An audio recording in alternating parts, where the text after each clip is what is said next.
Including whole Ramayan की मैं बात कर रहा हूँ, तुलसी की रामचरितमानस की बात कर रहा हूँ। उसमें जितने भी श्लोक हैं रामचरितमानस में, उसमें तालव्य श का प्रयोग है जहाँ ज़रूरत होगी।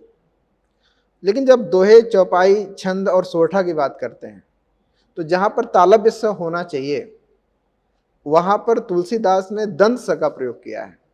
ऐसा क्यों किया होगा? Sorry sir. सोच के बताइए कुछ, इसमें कोई ग्रामेटिकल चीज़ नहीं है। जैसे हम कहें प्रविश नगर कीजिए सब काजा, तो प्रविश में जैसे प्रवेश हम लिखते हैं, तो प्रवेश में क्या होना चाहिए? तालव्य श होना चाहिए। लेकिन वहाँ पर उन्होंने किस में लिखा?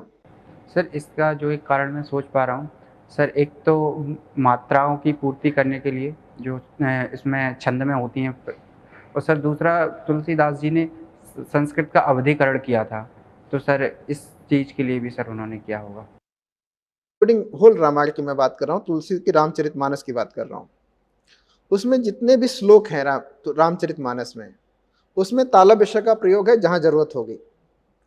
लेकिन जब दोहे, चौपाई, छंद और सोरठा की बात करते हैं, तो जहाँ पर तालव्य स होना चाहिए, वहाँ पर तुलसीदास ने दंत स का प्रयोग किया है। ऐसा क्यों किया होगा? Sorry sir. सोच के बताइए कुछ, इसमें कोई ग्रामेटिकल चीज़ नहीं है। जैसे हम कहें प्रविश नगर कीजिए सब काजा, तो प्रविश में जैसे प्रवेश हम लिखते हैं, तो प्रवेश में क्या होना चाहिए? तालव्य श होना चाहिए। लेकिन वहाँ पर उन्होंने किस में लिखा?